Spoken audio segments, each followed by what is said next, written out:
দর্শক, এই অল্প সময়ের মধ্যে আপনারা বেশ কিছু মানুষ আমাদের সাথে যুক্ত হয়ে গেছেন। আপনারা একটু কষ্ট করে আমাদেরকে সহযোগিতা করবেন যে আপনারা আমাদের সাউন্ড কেমন শুনতে পাচ্ছেন এবং আমাদেরকে কেমন দেখতে পাচ্ছেন। আমরা আমাদের সাউন্ড সিস্টেম থেকে সাউন্ড একটু চেক করে দেখি যে আপনাদেরকে আমরা কেমন শুনতে পাই এবং আপনারা কেমন শুনতে পান। আল্লাহর মেহেরবানি, আমাদের এখানে সাউন্ড সিস্টেম টোটালি ঠিক আছে, আমাদের দিক থেকে কোনো কমপ্লেইন নেই। আপনাদের দিক থেকে আমাদের একটু সহযোগিতা প্রয়োজন। যারা যুক্ত হয়েছে সবাই দয়া করে শেয়ার করে দিবেন।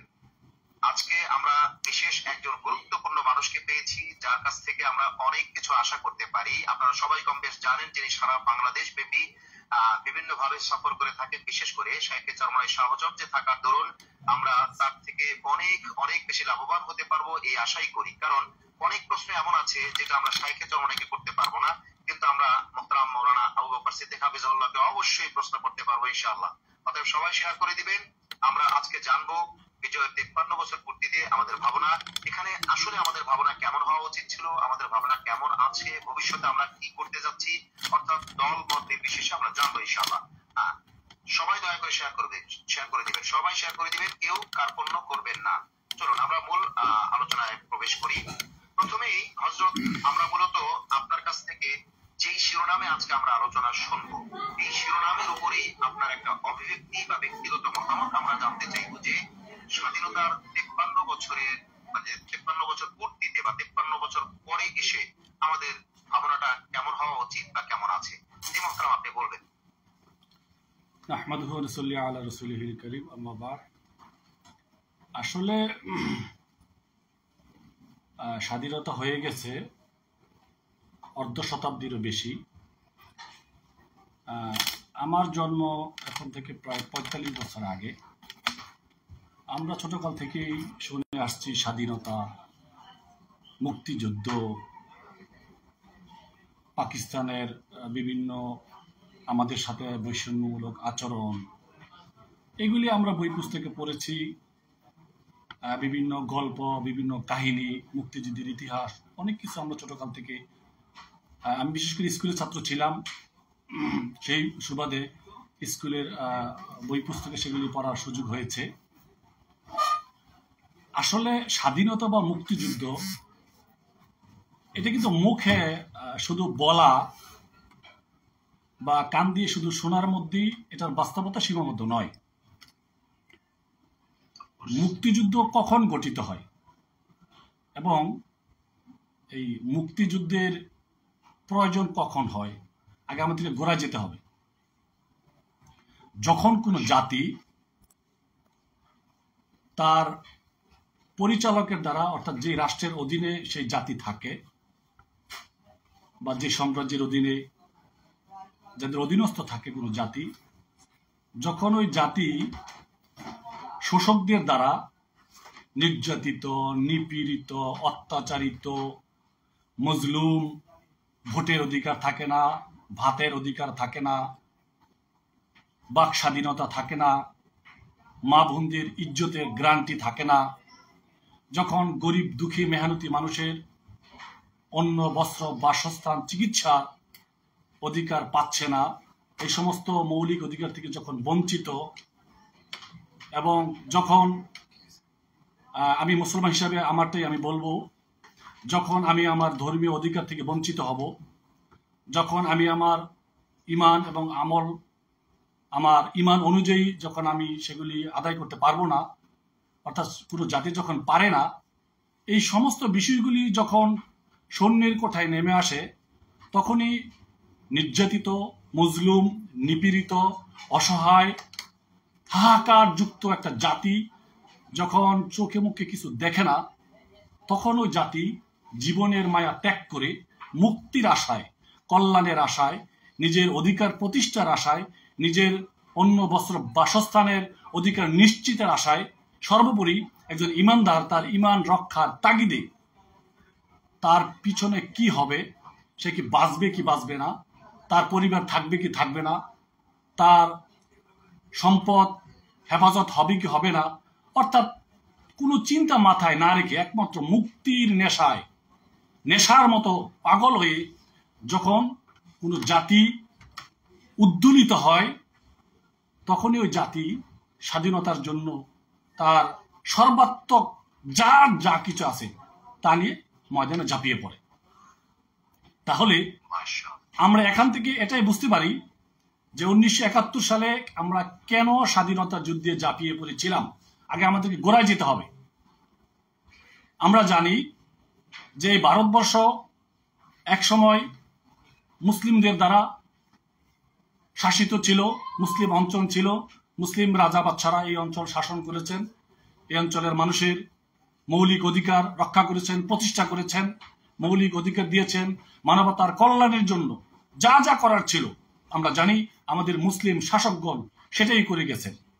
কিন্তু কিছু প্রকার মির্জাফর, দালাল, চাটুকার, পদলোভী, দুনিয়ালোভীদের লোভের কারণে এবং মির্জাফরির কারণে আমরা জানি আমাদের এই প্রিয় মাতৃভূমি, আমাদের প্রিয় ভূখণ্ড, আমাদের এই প্রিয় ভারতবর্ষ সেই ইংরেজদের হাতে চলে গেল। এবং তখন থেকেই দ্বিতীয়বার আমাদের অধিকারকে প্রতিষ্ঠা করার জন্য, আমাদের ইমান আমল, আমাদের তাহাজিব তামুদ্দুনকে পুনরুদ্ধার করার জন্য আমরা দীর্ঘদিন পর্যন্ত ইংরেজ বেনিয়ারদের বিরুদ্ধে সংগ্রাম করে গিয়েছি। এবং এই সংগ্রামের পরিপ্রেক্ষিতেই আমরা জানি যে ভারতের একটি অঞ্চলের এমন কোনো গাছ ছিল না যে গাছে এই ব্রিটিশ বেনিয়ারদের বিরুদ্ধে লড়াইকারী, সংগ্রামকারী, জেহাদ ঘোষণাকারী ওলামায়ে কেরামের লাশ এবং ওলামায়ে কেরামকে ফাঁসিতে ঝুলানো হয় না এমন কোনো গাছ ওই অঞ্চলে বাকি ছিল না। তাহলে আমাদের এই লড়াইটা, আমাদের এই সংগ্রামটা শুধু 71 কেন্দ্রিক নয়, বরং ব্রিটিশ বেনিয়াদ যখন আমার এই প্রিয় মাতৃভূমিকে তারা দখলে নিল, তখন থেকেই এদেশের মানুষ, এদেশের শান্তিকামী মানুষ, এদেশের ধর্মপ্রাণ মানুষ, এদেশের সর্বসাধারণ মানুষ, এদেশের বঞ্চিত মানুষ তাদের স্বাধিকার প্রতিষ্ঠা করার জন্য, ফিরে পাওয়ার জন্য সেই ব্রিটিশদের বিরুদ্ধে সশস্ত্র সংগ্রামে অবতীর্ণ হয়েছে। আমরা জানি তার ধারাবাহিকতায় আমাদের বাংলাদেশের সেই শরীয়তপুর হাজী শরীয়তুল্লাহ, যার বাঁশের কেল্লা ছিল, অর্থাৎ তখন যার জাত ছিল তা নিয়েই ইংরেজ বেনিয়াদের বিরুদ্ধে এদেশের মুসলমানগণ ঝাঁপিয়ে পড়েছিলেন। তার ফলশ্রুতিতে আমরা জানি 1947 সালে আমাদের এই প্রিয় মাতৃভূমি ইংরেজদের হাত থেকে মুক্তি পেয়ে দুটি রাষ্ট্রের রূপ নেয়। একটি হলো ভারত, আর একটি হলো পাকিস্তান। আমি কি সময় বেশি নিচ্ছি না তো মাহমুদী সাহেব? না না না, আনলিমিটেড ফর ইউ, সবকিছু আপনার জন্য আনলিমিটেড। তো যখন জাযাকুমুল্লাহ, জাযাকুমুল্লাহ। আমি অভিভূত যে আপনি এত সুন্দর আলোচনা করতে পারেন। আমি আসলে সামনে তো প্রশংসা করা যাবে না, যদিও আপনি আমার সামনে না, ভার্চুয়ালি তো আছেন। ইনশাআল্লাহ পরে বলবো, এটা নিয়ে পরে আলাদা লাইভ হবে যে আমাদের আবু বকর ভাই এত কিছু ওইগুলো দরকার নাই, তাকে আমরা টেনে হিচড়ে হলো মিডিয়ায় আনতে চাই। এগুলি দরকার নাই। বলেছেন জাযাকুমুল্লাহ। জি, আপনি কন্টিনিউ করবেন। জি জি, যেটা বলতেছিলাম, আমরা দুটি রাষ্ট্র পেলাম, একটি হলো ভারত আর একটি হলো পাকিস্তান। পাকিস্তানের বেলায় আমাদের কিছু কথা আছে, কিছু বক্তব্য আছে। হযরত একটু অনুমতি চাই। প্রিয় দর্শক, সবাই শেয়ার করে দিবেন। এই সুন্দর আলোচনা মাহরুম হওয়া যাবে না, সবাই শেয়ার করবেন এবং একটু সময় থাকলে আপনারাও শুনবেন। অত্যন্ত গুরুত্বপূর্ণ আলোচনা চলছে। জি মোহতারাম, বলবেন। তো আমরা দুটি রাষ্ট্র পেলাম, একটা হলো ভারত আর একটা হলো পাকিস্তান। এখানে আমাদের কিছু বক্তব্য আছে যেটা বাংলাদেশের প্রত্যেকটা নাগরিককে অবশ্যই জানতে হবে। কারণ কোনো জাতি যখন তার নিজের ইতিহাস, ঐতিহ্য না জানে, মূর্খ থাকে, ওই জাতি পদে পদে লাঞ্ছিত, বঞ্চিত এবং বিভিন্নভাবে তারা বাধাগ্রস্ত হয়, ক্ষতিগ্রস্ত হয়। তো যেটা বলতে চাচ্ছিলাম যে পাকিস্তান হলো, পাকিস্তান কেন হলো এবং পাকিস্তান কিভাবে হলো? যখন দেখা গেল যে ভারতবর্ষে মূলত দুটো জাতির বসবাস, একটা হলো হিন্দু সংখ্যাগরিষ্ঠ আর তার পাশাপাশি রয়েছে মুসলিম। আর যেটা দেখা যাচ্ছে যে প্রত্যেক জাতি তার জীবন মান সুন্দর করার জন্য, তার মৌলিক অধিকার প্রতিষ্ঠা করার জন্য যেই জাতিগুলি যেই ধর্মের অনুসারী, যেই ভাবধারা লালন করে, তাদেরকে যখন ওই সুযোগ সুবিধাটা পরিপূর্ণ দেওয়া হয়, সে সুযোগ যখন দেওয়া হয় তখনই তারা সেটা ভোগ করতে পারে। আর তখন দেখা গেছে যে যখন নাকি ব্রিটিশ দেশ থেকে আমরা ভারতবর্ষ স্বাধীন হলাম, তখন এখানে একটি মজার বিষয় হলো যে ব্রিটিশ এদেশকে নিয়েছে মুসলমানদের কাছ থেকে, মুসলমানদের কাছ থেকে ব্রিটিশ দেশকে চিনিয়ে নেয়। তাহলে তখন শাসক ছিল মুসলমান। এখানে ব্রিটিশ চতুরতার মাধ্যমে, ব্রিটিশ যখন চলে গেল তখন কিন্তু উচিত ছিল দ্বিতীয়বার মুসলমানদের হাতেই ক্ষমতাকে হস্তান্তর করা, তাদেরকে ক্ষমতা দিয়ে দেওয়া, কিন্তু না, তারা করলো কি, সেখানে মুসলমানদেরকে ক্ষমতা না দিয়ে তখন তারা ক্ষমতা দিয়ে গেল কাদেরকে, হিন্দুদেরকে। আর আমরা এই বর্তমান প্রেক্ষাপটে আমরা দেখতেছি যে পৃথিবীতে যদি কোনো সাম্প্রদায়িক জাতি থাকে, যেই সম্প্রদায়, যে জাতি তাদের বাইরে ভিন্ন কিছু চিন্তা করতে পারে না, ভিন্ন কিছু বুঝে না, সেই সাম্প্রদায়িক জাতি হলো হিন্দু জাতি। আর তারই ফলশ্রুতিতে 47-এ দেশ স্বাধীন হওয়ার পর যখন নাকি হিন্দুদের কাছে ব্রিটিশ আমাদের দেশকে রেখে গেল, তখন হিন্দুরা বিভিন্ন কৌশলে, আমরা যে মুসলিম জনগোষ্ঠী ছিলাম, তারা আমাদেরকে আমাদের অধিকার থেকে বঞ্চিত করতেছিল। এবং সেই পরিপ্রেক্ষিতে এখানে আপনার সাথে একটু আমরা যোগ করি। আপনি যেটা বললেন যে হিন্দু জাতি, এই জাতির মধ্যে কিন্তু আমরা অনেক সময় দেখি কিছু পার্সন কিন্তু এমন আছে যারা অবিবেচক না, যথেষ্ট বিবেকবান, তারা কিন্তু আসলে এই জুলুম নির্যাতন, এই একচেটিয়া করাটা, দমন পীড়ন, এই জিনিসটাকে তারাও ব্যক্তিগতভাবে সমর্থন করেন না, কিন্তু সেটা সংখ্যায় খুব কম এবং তাদের কথাগুলো জাতিগতভাবে অ্যাপ্লাই হয় না, তারা শুধু ব্যক্তিগতভাবে উপলব্ধি করে আর এমনি আলাপ আলোচনা করে। জি মহতরম। হ্যাঁ, এখানে সুন্দর কথা বলছেন। আসলে কোনো জাতির মতাদর্শ, জাতির চরিত্র, জাতির হাল হাকিকত সাধারণ মানুষের মতামতের উপর ভিত্তি করে ওই দেশের বাইরে বিবেচিত হয় না, বরং ওই জাতির যারা কর্ণধার থাকে, যারা নেতৃত্ব থাকে, যারা কর্তৃত্ব থাকে, তাদের যে ইজম, সেই ইজমকেই মানুষ মনে করে এটা ওই জাতির ইজম। যেমন বর্তমানে মোদি হিন্দুত্ববাদী রাষ্ট্র প্রতিষ্ঠা করার জন্য ভারতে তার মনে যা চাই তাই করছে। আসলে এটা সমস্ত হিন্দুদের মত বা পথ নয়, কিন্তু যেহেতু মোদি একজন হিন্দু হিসেবে সেই হিন্দু, সেই দর্শন, সেই মতাদর্শ আজকে ওখানে অন্যান্য আরো যারা জাতি ধর্মের লোক রয়েছে তাদের উপর চাপিয়ে দেওয়ার চেষ্টা করছে। এবং সেটা যুগ যুগ ধরে আমরা দেখছি যে ভারতে যতগুলি দাঙ্গা হয়েছে, সেই দাঙ্গাগুলির মূলে নেতৃত্ব যারা দিয়েছে তাদের নেতৃত্ব হয়েছে। অতএব তাদের নেতৃত্ব কারা ছিল? হিন্দুরা ছিল। অতএব সেই সুবিধা আমরা এটাই বলতে পারি যে এই হিন্দু সম্প্রদায় তার সাম্প্রদায়িক, এবং এই সাম্প্রদায়িকের কারণেই তারা বিভিন্ন সময় যুগে যুগে, যেটা আমরা ইতিহাস থেকে পড়েছি এবং বর্তমানে দেখছি, যে তারা সাম্প্রদায়িক চরিত্রই আমাদের সামনে প্রকাশ করছে। সেই হিসেবে আমরা বলতে পারি যে এটা যদিও সমস্ত ব্যক্তিদের না হলেও এটাই তাদের পরিচয়। জি মহতরম, চমৎকার বলেছেন মহতরম। এখানে আপনার সাথে আরেকটু যোগ করি আমি, মানে আপনার কথাটাকে আমি এত সুন্দরভাবে উপলব্ধি করেছি বা বুঝেছি যে আপনি যেটা বলছেন এটা নট অনলি বাংলাদেশ, শুধুমাত্র বাংলাদেশের জন্য না, এটা কিন্তু বিশ্বব্যাপী। অবশ্যই জাতি তার পরিচয় বহন করেছে শাসকদের মাধ্যমে, তার গুণীজনদের মাধ্যমে, তার বিশেষ ব্যক্তিদের মাধ্যমে। আর আমজনতা যারা, তারা যতটাই ভালো কিছু লালন করুক, ওইটা কিন্তু দুনিয়াব্যাপী প্রকাশ পায় না। আপনি চমৎকার বলেছেন, আপনাকে অসংখ্য ধন্যবাদ প্রিয় ভাই।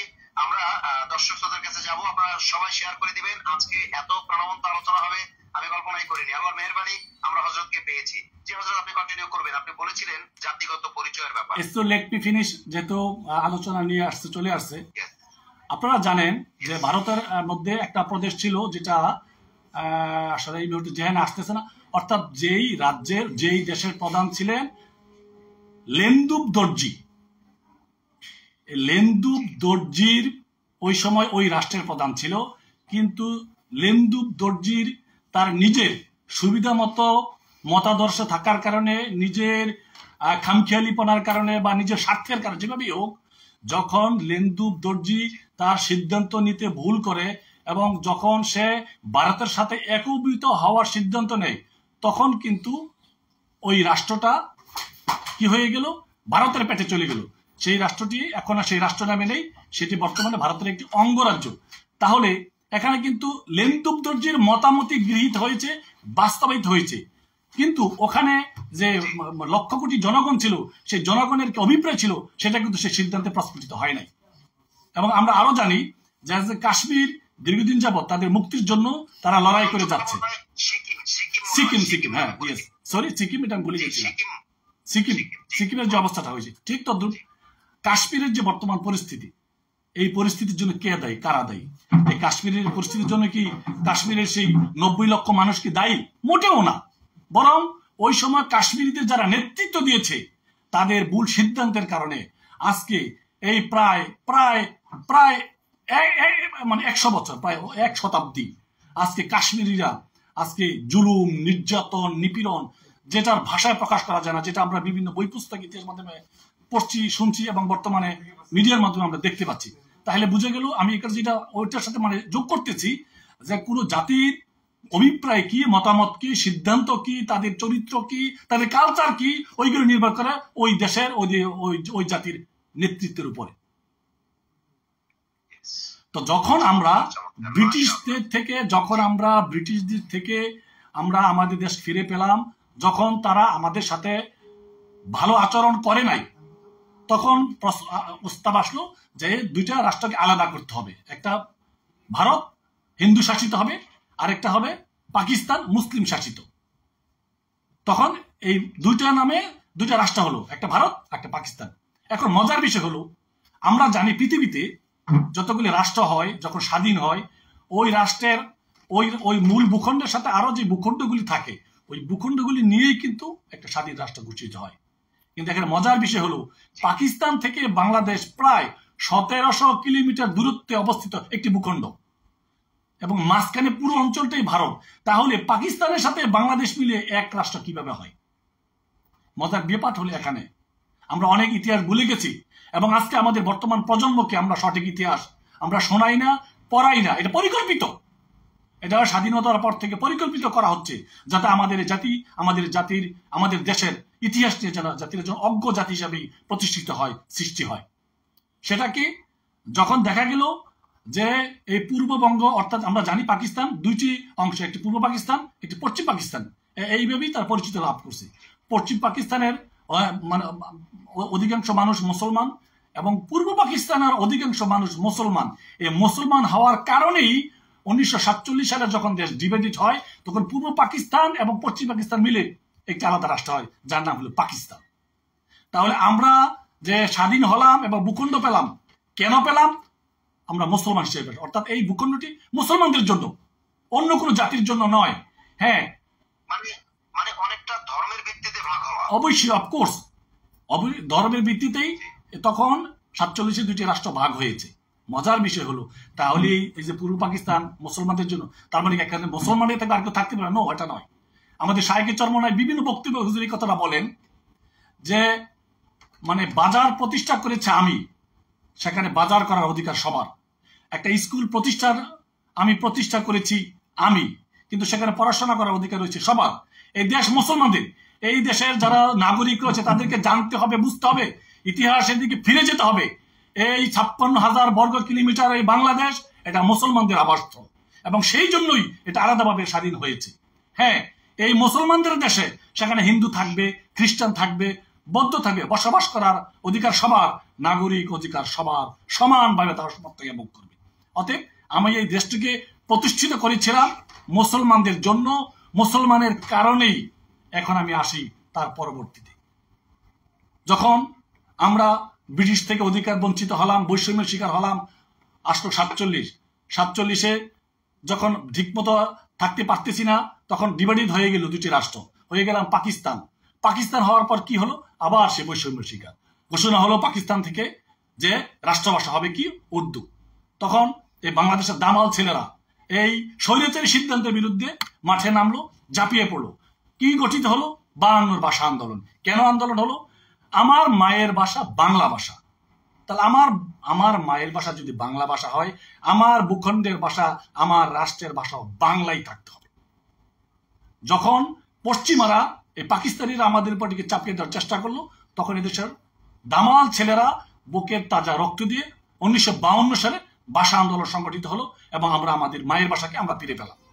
তার মানে একটা বৈষম্য সৃষ্টি করার চক্রান্ত চলছিল, আমরা এটাকে নস্যাৎ করে দিলাম অধিকার প্রতিষ্ঠা করার জন্য। আপনার সাথে একটু যোগ করি 52 ভাষা আন্দোলনের পরে, বিশেষ করে 52, 71 এগুলো নিয়ে এক শ্রেণীর মানুষেরা আলেমদেরকে দূরে ঠেলে দেয় বা দূরে সরানোর চেষ্টা করে। অথচ 52-তে সালাম, রফিক, জব্বার, তারা যারা তাজা বুলেটে শহীদ হয়েছে বা মৃত্যুবরণ করেছে, তাদের জন্য কিন্তু দোয়া করেছে এই আলেম ওলামারাই। 71-এ যারা শহীদ হয়েছে তাদের জন্য কিন্তু দোয়া করেছে, করবে আলেম ওলামারাই। অথচ আলেম ওলামাদেরকে এই জায়গা থেকে দূরে সরানো হয়। Let me finish. মজার কথা আপনারা নিয়ে আসছেন। 52-এর ভাষা আন্দোলনে শহীদ হয়েছে কে? রফিক, সালাম, জব্বার, আরেকজন, যাই হোক, যেই কজন শাহাদাত বরণ করেছেন, শাহাদাত বরণ করেছেন, অর্থাৎ তারা প্রত্যেকজন মুসলমান ছিলেন। এই 52 ভাষা আন্দোলনে কোনো হিন্দু কিন্তু মরে নাই। তাহলে এই 52 ভাষা আন্দোলনটা মুসলমানের সন্তানের রক্ত ঝরেছে, মুসলমানদের সন্তানদেরকে অনুপ্রাণিত করা হয়েছে, মুসলমানদেরকে মুসলমানের শিক্ষা দেয় ওলামায়ে কেরাম। অতএব এই আন্দোলনেও ওলামায়ে কেরামের ভূমিকাই ছিল। কারণ ওই সময় যদি ওলামায়ে কেরাম এই মুসলিম যুবকদেরকে ভাষা আন্দোলনের ব্যাপারে যদি নিরুৎসাহিত করতেন, তাহলে আমার মনে হয় সে ভাষা আন্দোলন হতো না। যেহেতু এই দেশের ওলামায়ে কেরাম এই ভাষা আন্দোলনের পক্ষে অবস্থান নিয়েছেন, সাপোর্ট দিয়েছেন এবং গার্জিয়ানকে বুঝিয়েছেন যেমন এটা আন্দোলন আমাদের দরকার, এই প্রেক্ষিতেই এই দেশের যুবকরা, দামাল ছেলেরা, এই শহীদ আসাদ, যিনি আমার জন্মস্থান এলাকার কৃতি সন্তান নরসিংদী শিবপুরের, উনি একজন সম্ভ্রান্ত মুসলিম ফ্যামিলির সন্তান। এটা আমি জানি, আমি খুব কাছ থেকে চিনি। অর্থাৎ এটা বুঝতে হবে এখানে আলেম ওলামাদের অবশ্যই সেখানে অবদান রয়েছে। এবং আরেকটু মজার বিষয় হলো, ওখানে এই যে শহীদ আসাদ, উনি তো 69-এ, মানে এটা একটু মানে পিছিয়ে ফেলছি, যাই হোক তবু আসাদ বলি। শহীদ আসাদের যে চাচা মৌলভী আবু তাহের, উনি আমি যে স্কুলের শিক্ষক ছিলাম, উনি সেই প্রধান শিক্ষক ছিলেন। অর্থাৎ কথার মূল উদ্দেশ্যটা হলো যে এই যে মুসলমানগুলি শাহাদাতের তামান্না নিয়ে বাতিলের বিরুদ্ধে, স্বৈরাচারের বিরুদ্ধে বুলেটের সামনে দাঁড়িয়ে গেছেন, সেখানেই কিন্তু ওলামায়ে কেরামের একটি প্রচ্ছন্ন সমর্থন ছিল। আসি আমরা তারপরের প্রেক্ষাপটে, পরের প্রেক্ষাপটে 52-তে বৈষম্যের সৃষ্টি হলো, আমরা রুখে দাঁড়িয়ে দিয়েছি। 69-এ কি হলো? নির্বাচন হলো, 70-এ নির্বাচন হলো। নির্বাচনের রেজাল্ট কি জানা আছে? মূল কথা হলো আমরা যে জন্য ব্রিটিশ থেকে স্বাধীন করেছিলাম, আমরা সে অধিকার পাচ্ছি না। পাকিস্তানিরা আবার দ্বিতীয়বার আসে আমাদের সাথে বৈষম্য শিকার, আমাদের মৌলিক অধিকার দিচ্ছে না, আমাদের যে মৌলিক স্বাধীনতা যা পাওয়ার কথা ছিল আমরা এগুলো পাচ্ছি না। সেজন্য আবার 71 সংগঠিত হলো, আবার চলে গেলাম 71-এ। কেন 71 প্রতিষ্ঠিত হলো? স্বাধীনতার জন্য, মুক্তির জন্য, আমার অন্ন বস্ত্র বাসস্থান চিকিৎসার অধিকার নিশ্চিতের জন্য, আমার ইমান আমল তাহাজিব তামদ্দুনকে হেফাজত করার জন্য। এবং আমরা জানি যে 69-এর অর্থাৎ 71-এর যেই সশস্ত্র সংগ্রামের সময় আমরা জানি, যেটা আলোচনা অবশ্যই বলতে হয়, যে মরহুম শেখ মুজিবুর সাহেব উনি বিসমিল্লাহির রহমানির রহিম বলে বক্তব্য শুরু করেছেন, ইনশাআল্লাহ বলে শেষ করেছেন। অতএব এখানেও ছিল ধর্মীয় চেতনাবোধ। এখানে ধর্মীয় চেতনাবোধকে কাজে লাগেই এদেশের কোটি কোটি মানুষকে শেখ সাহেব উজ্জীবিত করেছিলেন, এটা বুঝতে হবে। আর উনি যদি ওই সময় অন্য কোনো শব্দ ব্যবহার করতেন, তাহলে হয়তোবা এই দেশের মানুষ শেখ সাহেবের এই বক্তব্য উদ্বুদ্ধ হয়ে এভাবে ঝাঁপিয়ে পড়তেন না। যখন বুঝতেন যে শেখ সাহেব এখানে ইসলামকে মাইনাস করছেন এবং এখানে ওলামায়ে কেরামকে উপেক্ষা করছেন এবং এখানে ইসলামকে অপব্যয় করার ষড়যন্ত্র চলছে এবং এদেশ থেকে ইসলামকে বিদরিত করে এখানে সেই 72-এর এই যে গণতন্ত্র, সমাজতন্ত্র, ধর্মনিরপেক্ষতাবাদ, জাতীয়তাবাদ, এমন একটি ভুয়া মতবাদ প্রতিষ্ঠিত করার জন্য স্বাধীনতা সংগ্রামে ডাক দিচ্ছেন, আমার মনে হয় না এদেশের দামাল ছেলেরা 71-এ সেই সংগ্রাম চাপিয়ে পড়বে। কারণ উনি শুরুতে বিসমিল্লাহ বলেছেন, শেষে ইনশাআল্লাহ বলে, সেখানে তিনি ধর্মীয় সেন্টিমেন্ট ব্যবহার করেছেন। এবং আমরা জানি আমি আরেকটা কথা বলি, যে পিনাকি ভট্টাচার্য ওনার মুক্তিযুদ্ধের বয়ানে ইসলাম, এখানে উনি অনেকগুলো কথা নিয়ে এসেছেন, যে তখন মুক্তিযুদ্ধের স্লোগান দিত নারাই তাকবীর বলে, এটা স্লোগান ছিল। অতএব সেখানে কিন্তু ধর্মীয় চিন্তা চেতনা ব্যবহার করা হয়েছে। অর্থাৎ আমি সেখানে এটাই বুঝাতে চাচ্ছি যে আমি অন্য বস্ত্র বাসস্থানের পাশাপাশি আমি আমার ইমানকে হেফাজত করতে চাই, আমি আমার ইমানের স্বাধীনতা চাই। অতএব সেই সংগ্রামটা শুধুমাত্র এই 4 দফার জন্য সংগঠিত হয় নাই। এবং সেখানে যে স্বাধীনতার যে মূলনীতি ছিল, যে 3 মূলনীতির ভিত্তিতে স্বাধীনতা সংগ্রাম অনুষ্ঠিত হয়েছিল, সে মূলনীতি কি ছিল? সাম্য, মানবিক মর্যাদা, সামাজিক ন্যায় বিচার। সেখানে কোথাও উল্লেখ ছিল না যে গণতন্ত্র, সমাজতন্ত্র, ধর্মনিরপেক্ষতা এবং এগুলো কি জাতীয়তাবাদ, এগুলো কিন্তু ছিল না। তাহলে আমরা কি দেখলাম যে 71-এর পরে সেই যাদের থেকে পাকিস্তান বানালাম সেই দাদারা আবার সেই ছলে বলে কলে কৌশলে তাদের সেই রাষ্ট্রের সেই কতগুলি মূলনীতি, যেটা এদেশের মানুষের, এদেশের ওই সময়ের 7.5 কোটি বাংলাদেশি মানুষের চিন্তা চেতনার সাথে মিল নাই। যে চেতনা নিয়ে এই সময় 7.5 কোটি বাংলাদেশি মানুষ মুক্তি যুদ্ধে ঝাঁপিয়ে পড়েছিল, মুক্তি সংগ্রামে অবতীর্ণ হয়েছিল, সেই সেই সেই মানে আমাদের সাথে যেগুলি খাটে না, যে সামঞ্জস্যপূর্ণ নয়, সেই মতবাদগুলি তারা কি করলো, ছলে বলে কলা কৌশলে আমাদের মাথা চাপিয়ে দিল। সংবিধানের মূলনীতি বানিয়ে ফেললো কয়টা? এই 4টা। আসলে এটা কি এদেশের মুক্তিযুদ্ধের মূল স্লোগান ছিল না, মূল নীতি ছিল না। এখন আসেন গ্যাঞ্জামের মূল কোথায়?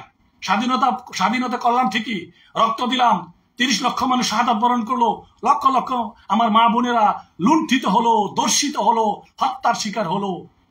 যেই কারণে লুণ্ঠিত, ধর্ষণের শিকার, যেই কারণে 30 লক্ষ মানুষ শাহাদাত বরণ করলো, যেই কারণে আমরা শুনেছি যে বাংলাদেশের ছোট ছোট নদীগুলিতে মুক্তিযুদ্ধের রক্তের প্লাবিত হয়ে গেছিল, মাঠঘাট বিভিন্ন জায়গায় লাশ পড়ে থাকতো, যেই কারণে মুক্তি সংগ্রাম ছিল। আমরা সে 52 বছর, সেই 71-এর পরে আবার যেই কদু সেই লাউ। কেন? মুক্তির সংগ্রামের জন্য যে জিনিসটা দরকার ছিল সেটা এখানে উপস্থাপন করা হয় নাই। উপস্থাপন করা হয়েছে কি? আমাদের পাশের রাষ্ট্রের ততগুলি পচা গান্দা, যেটা সারা পৃথিবীতে বর্তমানে প্রমাণিত হয়েছে। এই আল্লাহ রসুলের 1400 বছরের পর প্রমাণিত হয়েছে যে ইসলাম ছাড়া যত আদর্শ, যত মতবাদ, এগুলো অকিজু মাল। এই মালে স্বাস্থ্যের উন্নতি হবে না, এই মালে স্বাস্থ্যের পুষ্টি যোগাবে না, এই মালে স্বাস্থ্যের রোগ প্রতিরোধ ক্ষমতা বৃদ্ধি করবে না। সেটা আমাদের উপর চাপিয়ে দেওয়া হলো, যার ফলশ্রুতিতে আমরা এই সেই জাতাকলে পিষ্ট হয়ে বারবার গণ অভ্যুত্থান, বারবার গণ আন্দোলন, সেই সংবিধানের এই এই ভুয়া চাই নীতির কারণেই এরশাদের মতো স্বৈরশাসক সৃষ্টি হয়েছে। এই সংবিধানের এই সমস্ত ঝামেলার কারণেই 75 সংগঠিত হয়েছে। এই সংবিধানের ঝামেলার কারণেই জিয়াউর রহমান সাহেব নৃশংসভাবে হত্যার শিকার হয়েছেন, উনি শহীদ হয়েছেন। এই ঝামেলার কারণেই 90-এর গণ অভ্যুত্থান হয়েছে। এই সাংবিধানিক ঝামেলার কারণেই আবার 2001-এ পীর সাহেব চরমনাই রহমতুল্লাহ আলাই, সাইকুল হাদিস আল্লামা আজিজুল হক সাহেব রহমতুল্লাহ আলাই সহ আরো এই দেশের ইসলামিক বড় বড় নেতৃবৃন্দরা, ওনারা আবার সংগ্রাম করতে বাধ্য হয়েছেন। কেউ কেউ জেলে গিয়েছেন, কেউ কেউ বিভিন্নভাবে হত্যার শিকার হয়েছেন। মূলে কি? ওই যে সংবিধান, যেটা আমার উপর দাদা বাবুরা চাপিয়ে দিয়েছে। তারপর কি হলো? আবার 2006-তে লগি বৈঠা আন্দোলন। যোগ করতে হয়। আপনি যেভাবে করে বর্ণনা করছেন তাতে কি আপনি বলবেন যে সংবিধানটা কাঠামোগতভাবে শুরু লগ্ন থেকেই মানে ভেজালে ভরা, অথবা শুরু লগ্ন থেকেই প্রশ্নবিদ্ধ? আপনি কি এভাবে? অবশ্যই অবশ্যই অবশ্যই অবশ্যই। কারণ একটি দেশের মূল হার্ট বা ব্রেন হলো যে সংবিধান।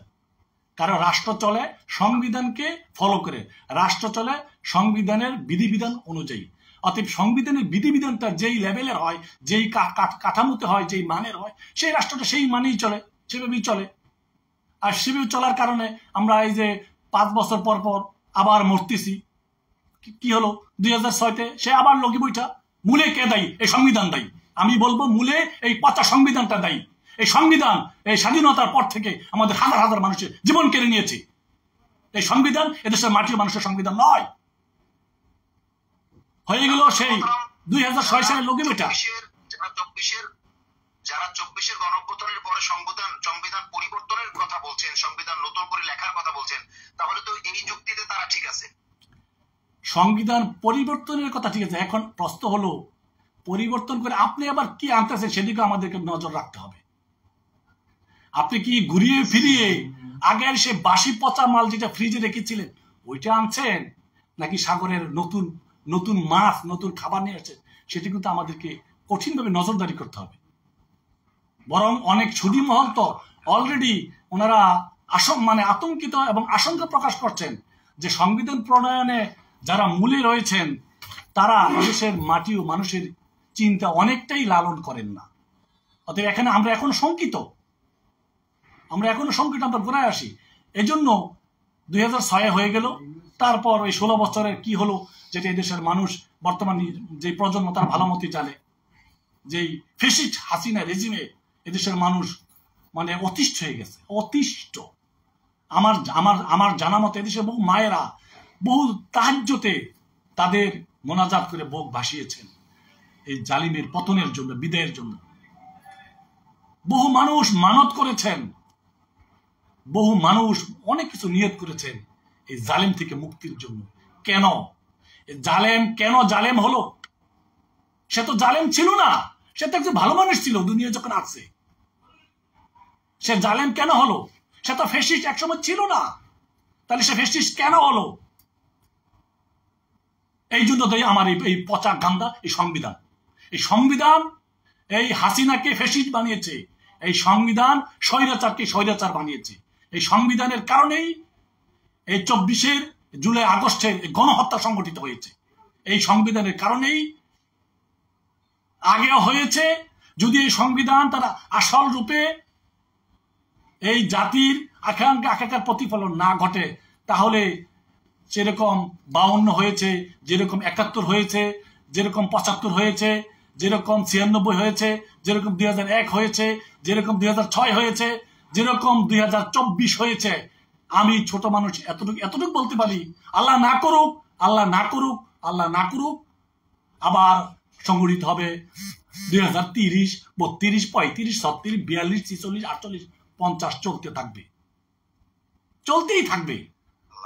যেটা আমি আমার শায়েখ মোর্শেদ পীর সাহেব চরমনাই সৈয়দ ফজলুল করিম রহমাতুল্লাহর মুখে শুনেছি বারবার, হুজুর বলেছেন যে কোনো পুকুরের মধ্যে যদি কোনো মরক রেখে বারবার ওই পুকুরের পানিকে সেঞ্চন করা হয়, পানি উঠানো হয় পবিত্র করার জন্য, কিয়ামত পর্যন্ত ওই পুকুরে ওই মরক রেখে, ওই পচা জিনিস রেখে ওই পুকুরের পানি যেরকম পবিত্র করা সম্ভব নয়, ঠিক তদ্রুপ এই পচা গান্দা দুর্গন্ধযুক্ত সংবিধান মাথায় রেখে এই বাংলার মানুষের কোনোদিন তার অধিকার, কোনোদিন শান্তি আসতে পারে না, আসবে না। এটা তার বাস্তবতা, বাস্তবতা।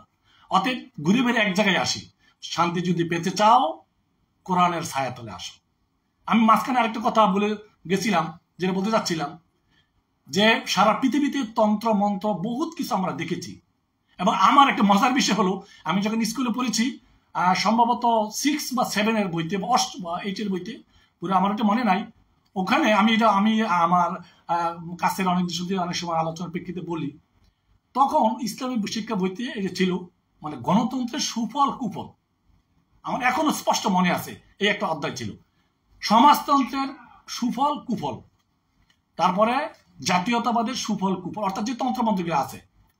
তো দেখলাম যে প্রত্যেকটা তন্ত্র ও রাজতন্ত্রের সুফল কুফল এই বিষয়গুলি ওখানে নিয়ে আসছে, প্রত্যেকটা ভিন্ন ভিন্ন ভাবে, এবং প্রত্যেকটা সুফলও আনছে, কুফলও নিয়ে আসছে। লেকিন আমি শেষে দেখলাম যেখানে ইসলাম নিয়ে আসছে, ইসলামে শুধু সুফলই এনেছে, আমার জানা মতে নিচে লিখতে পারে নাই ইসলামী শাসনতন্ত্রের কুফল।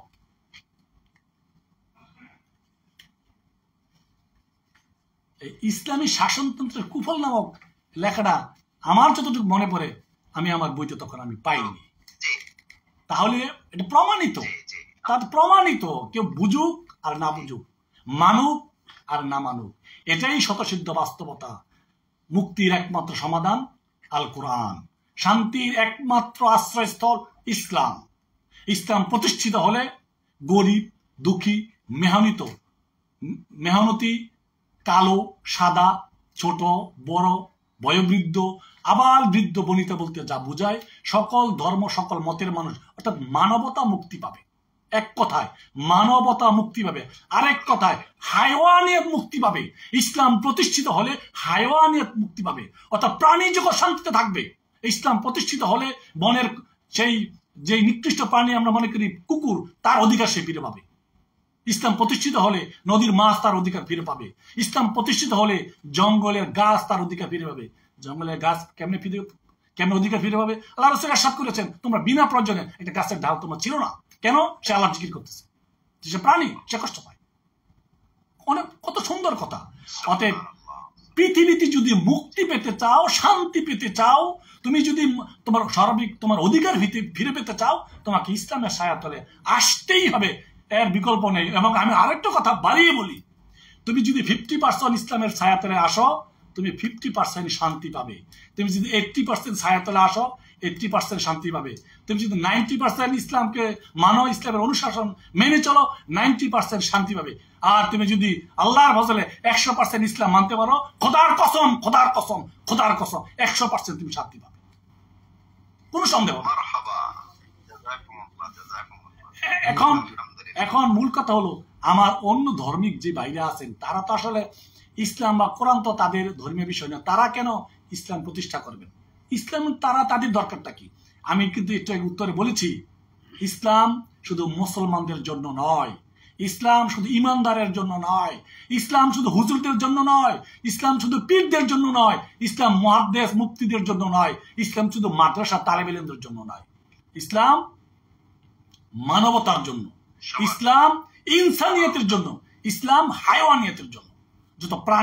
যত প্রাণী আছে সমস্ত প্রাণীর জন্য ইসলাম পৃথিবীতে এসেছে। অতএব ইসলাম এই একমাত্র সমাধান, আর বিকল্প কোনো সমাধান নাই। যদি জাতিসংঘে ইসলাম অনুযায়ী জাতিসংঘ চলে, সারা পৃথিবীতে শান্তি বিরাজ করবে।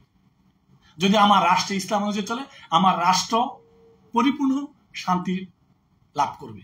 যদি আমার জেলাটা ইসলাম অনুযায়ী চলে, আমার জেলাওয়ালারা শান্তিতে থাকবে।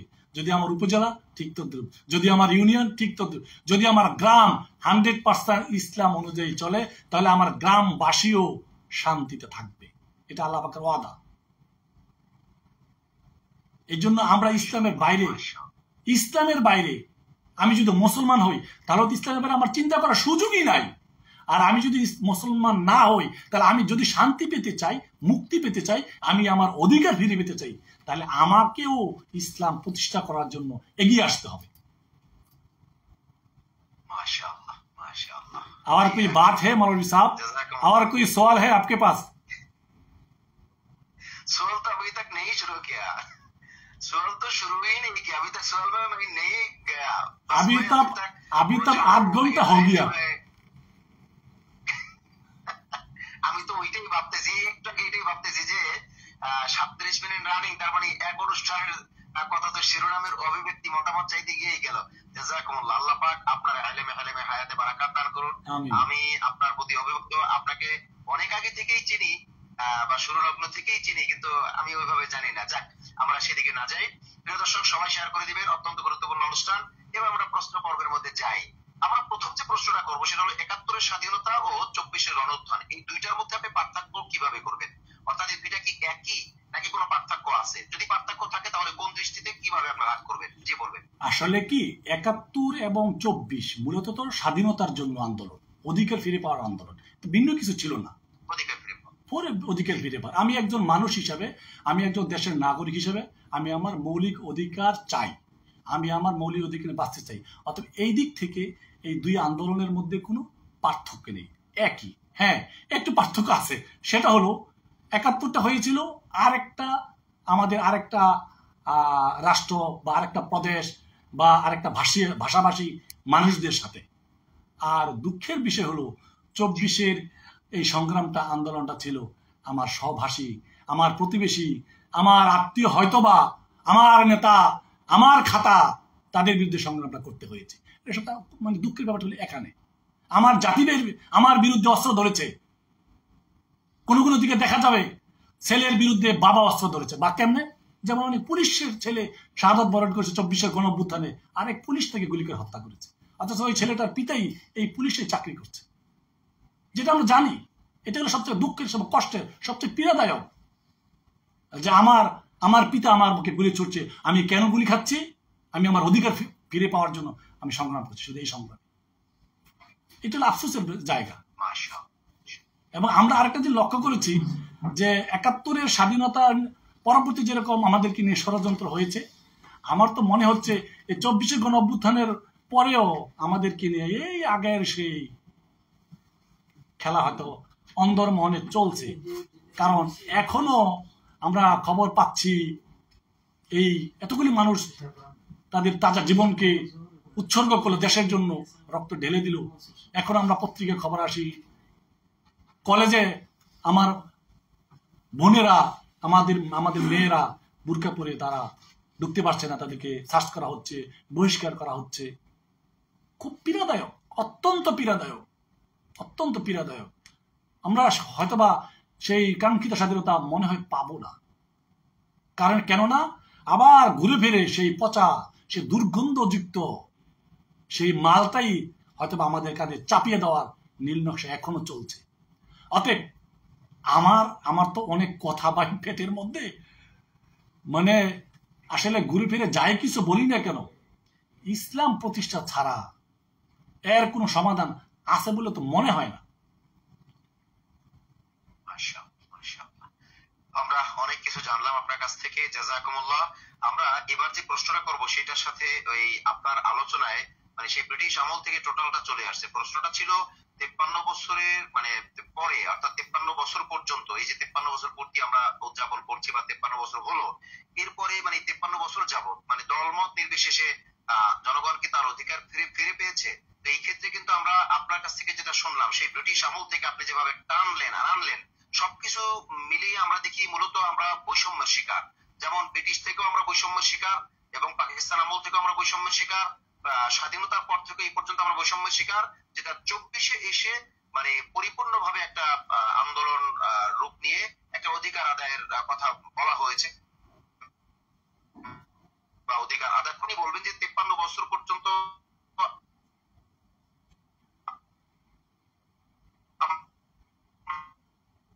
স্বাধীনতা হলো, মানে একটা সম্প্রদায় কিনে যদি আমি বলি তাহলে বলবো আলেম ওলামারা, ইনারা কতটুকু অধিকার পেয়েছেন স্বাধীনতার পর থেকে এ পর্যন্ত? আসলে এটা তো অত্যন্ত অত্যন্ত দুঃখজনক, এবং আমরা অত্যন্ত ব্যথিত, আমরা অত্যন্ত মর্মাহত, আমরা অত্যন্ত নৈরাশ যে আমরা জানি 71 সেই মহান স্বাধীনতা সংগ্রামে আলেমদের একটা বিশাল ভূমিকা ছিল। একটি শ্রেণী যারা আমাদের উপর ওই চার মূলনীতি চাপিয়ে দিয়েছে, তাদের ষড়যন্ত্রের শিকার এদেশের ওলামায়ে কেরাম। এবং আমি ছোটকাল থেকে দেখে এসেছি যে এমন একটি সেন্টিমেন্ট তৈরি করা হয়েছে এবং এমন একটি চেষ্টা চালানো হয়েছে যে এদেশের ওলামায়ে কেরাম যেন মুক্তিযোদ্ধাদের কোনো ভূমিকাই ছিল না। আসলে কথা সেরকম নয়। আর এই জন্যই আপনি জানেন যে শাকের হোসেন শিবলি ভাই উনি একটা বই লিখেছেন অনেকদিন পরেও, আমি ওনাকে আমার অন্তঃস্থল থেকে ধন্যবাদ জানাই, আলেম মুক্তিযোদ্ধার খোঁজে। আপনি হয়তো আপনার বইটি আপনার নজরে আসতে এসেছে যে সেই বইটি, সেখানে কত আলেম এই মুক্তিযুদ্ধে অংশগ্রহণ করেছে। আমাদের চরমনাই মাদ্রাসা, আমি যেই মাদ্রাসায় এখন বসে আপনার সাথে কথা বলছি, এখানে ছিল মুক্তিযোদ্ধা এবং চরমনাইয়ের আপনার সংখ্যালঘুদের একটা আশ্রয় কেন্দ্র, মানে আবাসস্থল। আমি নিজের কানে মুক্তিযুদ্ধের কাছ থেকে শুনেছি, চরমনাই যারা জীবিত ছিল আমি নিজের কানে শুনেছি, এবং ওনাদের বক্তব্য আমি ভিডিও করেছি, রেকর্ড করেছি, যেটা আমার চ্যানেলেও আছে। এই বক্তব্যগুলি যে মুক্তিযোদ্ধা এখানে আসতো, খানা খাইতো, আমাদের মরহুম হযরত মাওলানা এসাক সাহেব রহমতুল্লাহ আলাই পীর সাহেব চরমনাই, উনি ওনাদেরকে আপ্যায়ন করেছেন, ওনারা আশ্রয় চলে এসেছেন, এবং হিন্দুরা এই এখানে থাকতেন। মাদ্রাসা ওদের জন্য রুম খুলে দেওয়া হয়েছিল। এবং আমাদের এই যে মাওলানা ইউসুফ আলী খান সাহেব হুজুর রহমতুল্লাহ আলাই, উনি কিন্তু একজন মুক্তিযোদ্ধা, এবং সবাই জানতো যে এটা মুক্তিবাহিনীর একটা ঘাঁটি। কিন্তু পাকিস্তানিরা কিন্তু কয়েকবারই আমাদের এখানে এই মাদ্রাসাকে আক্রমণ করার জন্য তারা মানে নিয়েছিল, অ্যাটাম্প নিয়েছিল, কিন্তু আল্লাহ পাক বিভিন্নভাবে আমাদেরকে হেফাজত করেছেন। তো মুক্তিযুদ্ধে কিন্তু ওলামা কেরামের ভূমিকা অনস্বীকার্য, এটা অস্বীকার করার কোনো স্বীকার নেই, কোনো সুযোগ নেই। কিন্তু দুঃখ এবং আফসোসের ব্যাপার, যেটা বললাম, ওই সেই ভূত যেটা সংবিধান চেপে বসেছে, সেই সংবিধান আমাদেরকে বৈষম্য করে গত সেই 71 মুক্তিযুদ্ধ থেকে ওলামায়ে কেরামদেরকে পুরো বিচ্ছিন্ন করে রেখেছে। এবং শুধু ওলামায়ে কেরাম বলবো, মুসলিমদেরকে, যেমন আমি আমার নিজের একটা ঘটনা বলি, সময় অনেক বেশি হচ্ছে, আমি সবার কাছে এই জন্য ক্ষমা চাচ্ছি, কথা অনেক বেশি হয়ে যাচ্ছে হয়তো। সেটা হলো, আমার কিন্তু জীবনে পরিবর্তনের একটি গল্প আছে। আমি মূলত স্কুলের ছাত্র ছিলাম। তা আমি 8ম বছর আমি শায়েখ চরমনাই রহমতুল্লাহ আলাইয়ের কাছে বায়াত হই, এবং আমি যে পাইলটে পড়তাম, মানে শিবপুর পাইলট উচ্চ বিদ্যালয়, বর্তমানে মডেল সরকারি হয়েছে, আমি সেই স্কুলের স্টুডেন্ট, এটা বয়েজ স্কুল ছিল। যাই হোক, তো আমি ওই 9ম বছর আমি স্কুল ড্রেস মানে পরি নাই, আমি গুল পাঞ্জাবি এবং পায়জামা এবং টুপি মাথায় দিয়ে আমি মানে স্কুলে যেতাম। তো যাই হোক, তো তখন আমি নাম বলবো না, আল্লাহ ওনাকে বেঁচে থাকলে হেদায়েত দান করুন, আর মারা গিয়ে থাকলে আল্লাহ ওনাকে মাফ করে দেব, জান্নাত দান করুক। আমি আপনাকে কাকা কাকা বলে ডাকতাম, মানে চাচা চাচি হিসেবে ডাকতাম। আব্বার সাথে আমরা ভালোই ভাই ভাই সম্পর্ক ছিল, আমাদের ইউনিয়নই বাড়ি। তো আমি যখন নামাজ পড়তাম, মসজিদে যাইতাম, ওরা মাঝে মাঝে রাস্তায় দেখা কইতো কি, এই রাজাকার, এই তুই তো রাজাকার। তো তখন তো আমি অষ্টম নবমে, আমি তো আসলে বিষয়টা ডিপি বুঝতাম না যে আসলে ব্যাপারটা কি। অর্থাৎ ব্যাপারটা দেখে সেন্টিমেন্টে গিয়েছিল, অর্থাৎ আমি টুপি দাড়ি আমার আছে, সুন্নতি পোশাক আছে, এই জন্য আমি রাজাকার হয়ে গেলাম, আমি রাজাকার হয়ে গেলাম। অথচ আমার জন্ম স্বাধীনতার 10 বছর পরে। তাইলে বুঝেন যে এদেশের মানুষের মধ্যে কি একটা সেন্টিমেন্ট তৈরি করা হয়েছে, যে দেশের মুসলমান বা আলেম সমাজ, কারণ আমি তো আলেম ছিলাম না, তাই আমি রাজাকার হলাম কেন? অর্থাৎ আমি তো মুসলমান, আমি একটু দিনদার, এই জন্য আমি রাজাকার হয়ে গেছি। এই সেন্টিমেন্ট লালন করে পদে পদে এদেশের ওলামাই কেরামদেরকে রাষ্ট্রের বিভিন্ন সুবিধা থেকে তাকে বঞ্চিত করা হয়েছে, এবং যোগের পর যোগ এদেশের ওলামাই কেরাম রাষ্ট্রীয়ভাবে বিভিন্ন ধরনের অজুহাতে, বিভিন্ন ধরনের নাটকে এই ওলামাই কেরাম তারা নির্যাতিত হয়েছে, নিষ্পেষিত হয়েছে। বহু আলেম তারা শাহাদাত বরণ পর্যন্ত করেছে। অনেক কথা, অনেক ইতিহাস, অনেক কথা, অনেক ইতিহাস, এগুলো বলে লাভ নেই। এবং সেই ধারাবাহিকতা এখনো চলছে, সেই ধারাবাহিকতা এখনো চলছে, সেটা এখনো যায় নাই। অতএব আমাদেরকে নতুন করে ভাবতে হবে, আমাদেরকে নতুন করে ভাবতে হবে। এছাড়া এই জাতির মুক্তি নেই, আমাদেরও মুক্তি নেই। মাশাআল্লাহ, মাশাআল্লাহ, চমৎকার বলেছেন মোহতারাম। আমাদের পরের প্রশ্ন ছিল 53 বছরের দলমত নির্বিশেষে আমজনতা কতটুকু অধিকার পেয়েছে। এখানে একটা বিষয় আমাদের খুব গুরুত্বপূর্ণ, সেটা হলো আমরা জানি অনেক মুক্তিযোদ্ধাই প্রকৃতপক্ষে মুক্তিযোদ্ধা, তার কোনো সনদ নাই, তার কোনো অধিকার নাই, এমনকি কোনো ভাতা নাই, কোনো স্বীকৃতি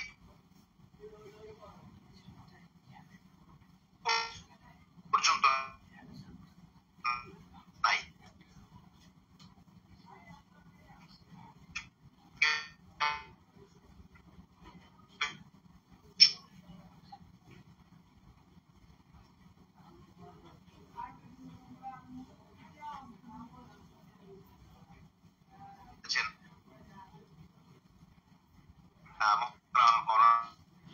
নেটওয়ার্ক বিভ্রাটের কারণে বলা ছিল যে স্বাধীনতার পর থেকে এই 53 বছর পর্যন্ত আম জনতারা তাদের অধিকার ঠিক মতো পেয়েছে কিনা। এর আগে কিছু আলেমদের ব্যাপার এর মধ্যে এরকম একটা কথা এসছে যে অনেক মুক্তিযোদ্ধাই প্রকৃত মুক্তিযোদ্ধাকে তার স্বীকৃতিটা পর্যন্ত পায়নি। এটা কেন সমর্থন করেন কিনা প্রশ্নই আসে না, কেন আমি সমর্থন করব প্রকৃত মুক্তিযোদ্ধা? হ্যাঁ, এখানে একটা কথা আছে, এদেশে কি, এদেশের মুক্তিযোদ্ধা এবং রাজাকার এটা সিলেক্ট হয় দলের সেন্টিমেন্টের ভিত্তি করে। হ্যাঁ, দলের করুণায়। অর্থাৎ যখন যেই দল ক্ষমতায় থাকে, ওই মুক্তিযুদ্ধ যদি ওই দলের তল্পি বাহক হয়, ওই দলের সমস্ত অপকর্মকে সাপোর্ট করে, ওই দলীয় রাজনীতিতে সম্পৃক্ত হয়, তাহলে সে 100% মুক্তিযোদ্ধা। যদিও কোনো কোনো মুক্তিযোদ্ধা যে জীবনে মুক্তিযুদ্ধ করে নাই, বা কারো কারো তখন মুক্তিযুদ্ধের বয়সে হয় নাই, বা কেউ নাবালক ছিলেন, কেউ বিচার খাচ্ছেন, কেউ মায়ের কোলে ছিলেন, কেউ হাডুডু খেলতেন। হ্যাঁ, মুক্তিযোদ্ধা তারা ওই, হ্যাঁ, তারা ওই ফেসিস্টদের দল করার কারণে মুক্তিযুদ্ধ হয়ে গেছে। আর যারা তাদের দল করে নাই, বা তারা অনেক মুক্তিযোদ্ধা ইসলাম লালন করে, আমার জানা মতে বহু মুক্তিযোদ্ধা ইসলাম লালন করেন, শুধু ইসলাম লালন করার অপরাধে তাদেরকে প্রকৃত মুক্তিযোদ্ধা হিসেবে তাকে গণনা করা হয় না, বা তাদের সাথে বৈষম্যমূলক আচরণ করা হয়েছে। বহুত নজির আছে, এটা কোনো অবস্থাতে সমর্থনযোগ্য নয়। এদেশের স্বাধীনতার সার্বভৌমত্বের জন্য যারা নিজের জীবনকে মৃত্যুর কোলে ঠেলে দিয়ে সেই মুক্তিযুদ্ধে ঝাঁপিয়ে পড়েছে, তারাই তো জাতির শ্রেষ্ঠ সন্তান, তারাই তো সর্বোচ্চ সম্মানের অধিকারী।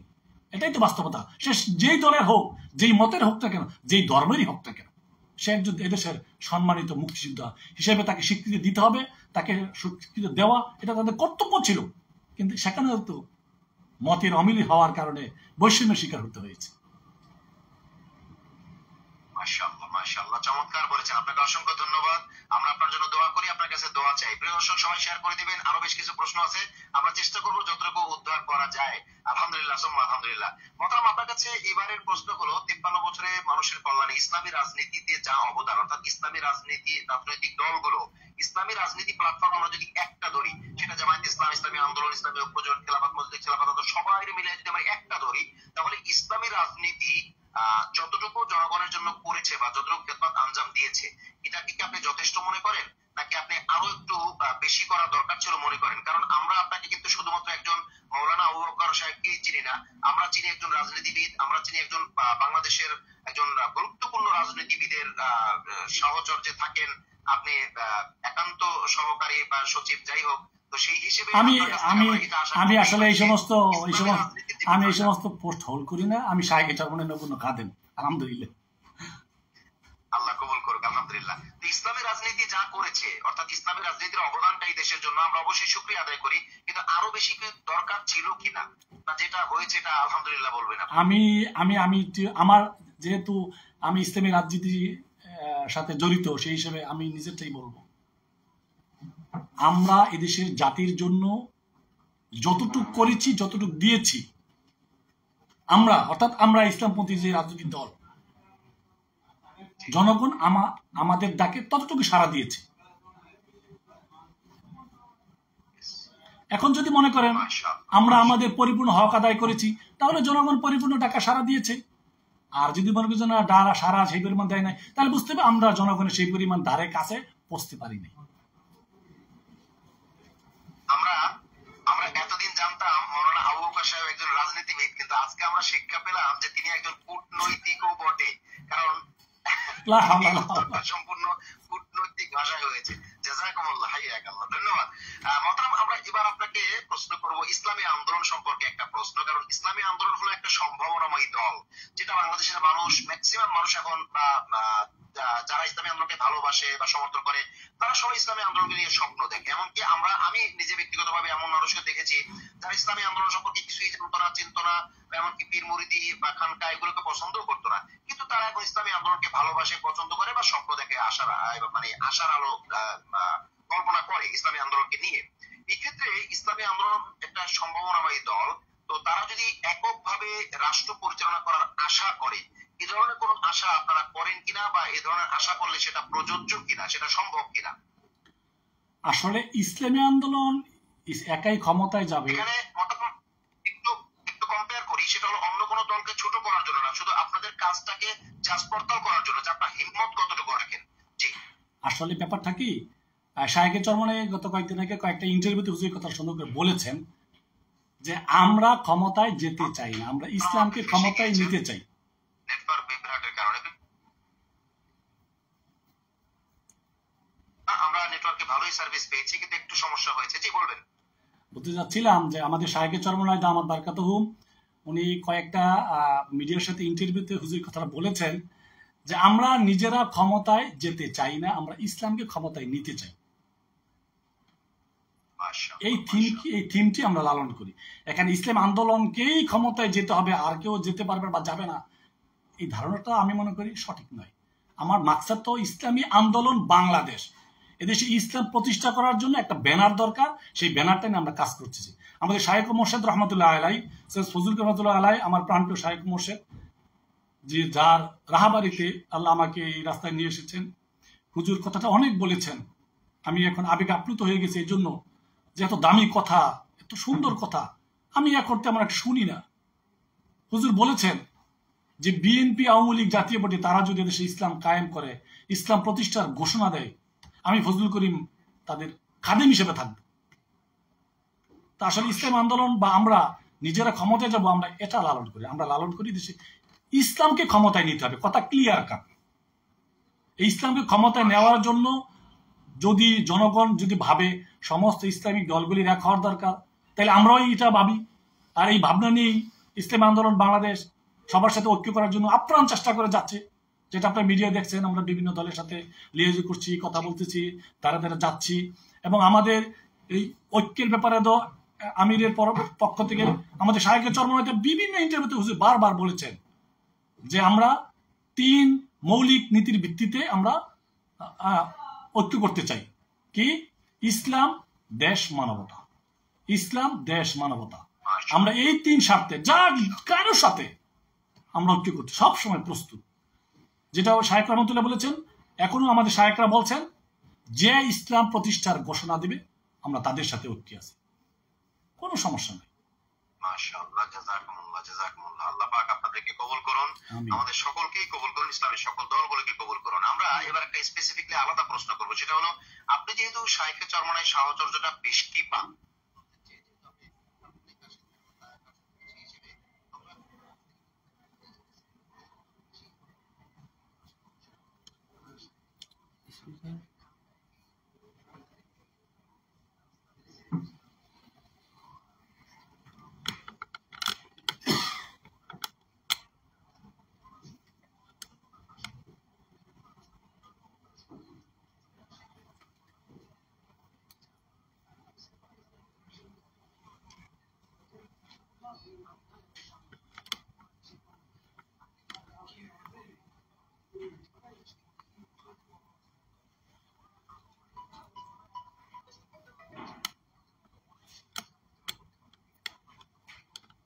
এখানে সমস্যা হচ্ছে কি, আমার ওই যে লাউড স্পিকারে ওই হোয়াটসঅ্যাপ থেকে কল আসার কারণে মানে সাউন্ডটা অনেক কমে গেছে, যার কারণে আমি আপনার কথা পুরো বুঝতে পারতেছি না।